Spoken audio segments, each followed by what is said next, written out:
Scandale géologique est l'expression qui revient le plus souvent pour qualifier la situation de la Guinée, État d'Afrique de l'Ouest situé entre le Sénégal, le Mali et la Côte d'Ivoire.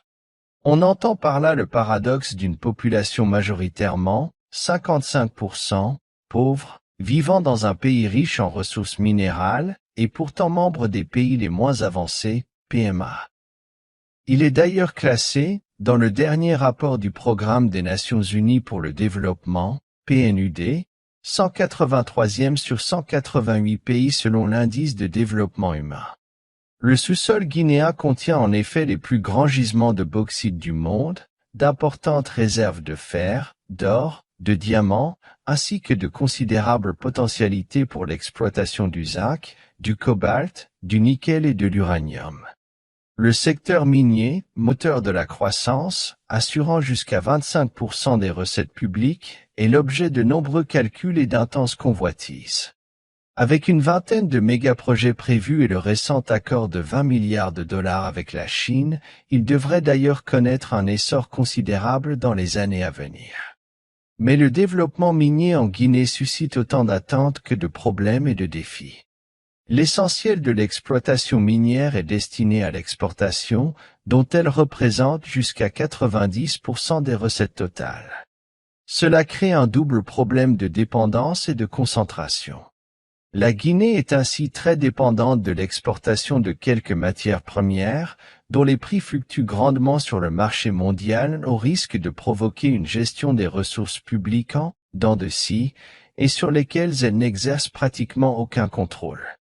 Concentration également en termes de destination, principal destinataire, l'Inde absorbe plus d'un quart des exportations guinéennes, et celle-ci était composée à 65% d'or, à près de 95% de ressources minières et pétrolières.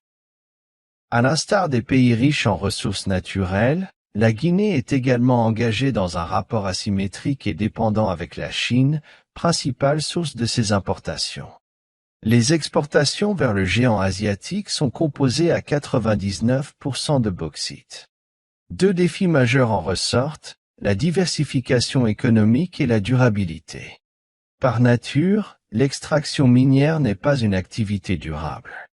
Sa grande consommation d'eau, son utilisation de produits toxiques, cyanure, mercure, etc., et le caractère intensif de cette exploitation explique qu'elle a un impact négatif considérable et à long terme sur l'environnement et la biodiversité en général, et l'eau en particulier.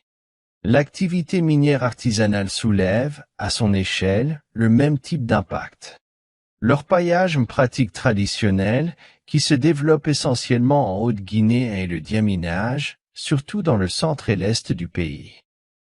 En Guinée, les femmes jouent un grand rôle dans l'extraction artisanale d'or et de diamants. Cette activité peut contribuer à la création d'emplois, à l'augmentation des revenus, voire au développement local, mais elle soulève aussi des problèmes d'ordre social, environnemental et financier qui peuvent nuire au développement, manque de sécurité et de protection sociale dû au caractère informel du travail, dégradation de l'environnement, tensions sociales, qui peuvent dégénérer en violences armées comme ce fut récemment le cas à Mandiana. Le développement minier va de pair avec une perte de diversité des activités économiques, mettant particulièrement à mal l'agriculture et l'élevage, par la pression qu'il exerce sur les ressources hydriques et naturelles. Or, la Guinée est un pays majoritairement rural, 62%, qui abrite une biodiversité unique en Afrique de l'Ouest et détient un fort potentiel agricole, et ce alors même qu'en 2012, près d'un tiers de la population vivait en situation d'insécurité alimentaire. À plusieurs reprises, le président guinéen s'est prononcé pour mettre en avant l'importance du secteur agricole et relativiser les mines comme levier du développement de la Guinée, sans pour autant que ne s'affirme une cohérence politique. Le recentrage des activités sur l'extractivisme accentue ce problème et accroît la vulnérabilité des populations locales. Et ce y compris en milieu urbain, comme le démontre le cas de la ville de Fria. On présente régulièrement le secteur minier comme une opportunité pour l'emploi et, en conséquence, un espoir pour les jeunes, qui représentent plus de la moitié de la population du pays.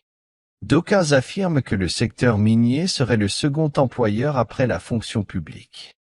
Mais c'est là une vision biaisée, dans la mesure où elle ne tient compte que de l'emploi formel, très minoritaire. En réalité, la première source d'emploi est l'agriculture et la deuxième, l'économie informelle, y compris le secteur minier artisanal où sont impliquées entre 150 et 300 000 personnes. Les espoirs mis dans l'industrie minière en termes d'emploi sont infondés car il s'agit d'une activité qui nécessitait beaucoup de capitaux et peu de main-d'œuvre. Ainsi, selon une étude de 2010 de la Banque mondiale, le secteur minier industriel ne fournirait que 22 000 emplois directs dans le pays.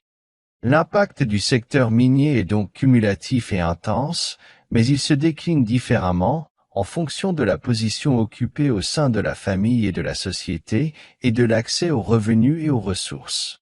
Les jeunes et les femmes sont particulièrement affectés. Ces dernières occupent une place importante dans l'extraction artisanale. De plus, elles ont traditionnellement à leur charge les soins et l'alimentation des familles, elles sont donc directement affectées par l'accaparement de l'eau et la pression sur l'environnement qu'exercent les mines. L'exploitation minière est par ailleurs une activité génératrice de conflits. Elle entraîne des déplacements de population, des flux migratoires, une réorientation économique, des pollutions, une déstructuration des relations sociales et des violations des droits humains, qui sont autant de sources de conflits. Ceux-ci sont aggravés et catalysés par les espoirs déçus, le manque de transparence et de participation des communautés locales, l'accroissement des inégalités, l'invisibilité de certains coûts sanitaires, environnementaux, sociaux, culturels, de l'exploitation et la pression sur les pratiques traditionnelles et le caractère sacré de certains lieux près des sites miniers. Si la source la plus visible des conflits tourne autour de la rente minière, du fait de l'opacité, de la faible capacité de gestion et de l'évasion fiscale, il y a une démultiplication des conflits à tous les niveaux. Ils opposent notamment les populations locales aux acteurs miniers et l'État aux populations allochtones venues à la recherche de ressources de revenus. Mais ils opèrent également entre autorités locales et autorités nationales, et entre ces dernières et les opérateurs miniers, principalement autour de la répartition des responsabilités et bénéfices et le non-respect des engagements. Ces conflits peuvent diviser les communautés elles-mêmes et provoquer de véritables émeutes, comme à Sigiri en 2015 et à Bokeh en 2017. La vision africaine des mines appelait à désenclaver l'activité minière en l'inscrivant dans une nouvelle approche axée sur le développement. Le défi de canaliser et de réorienter l'activité minière afin qu'elle bénéficie au pays, à sa population et aux générations à venir relève en grande partie du contrôle des institutions publiques, du contre-pouvoir démocratique et de la participation de la société civile.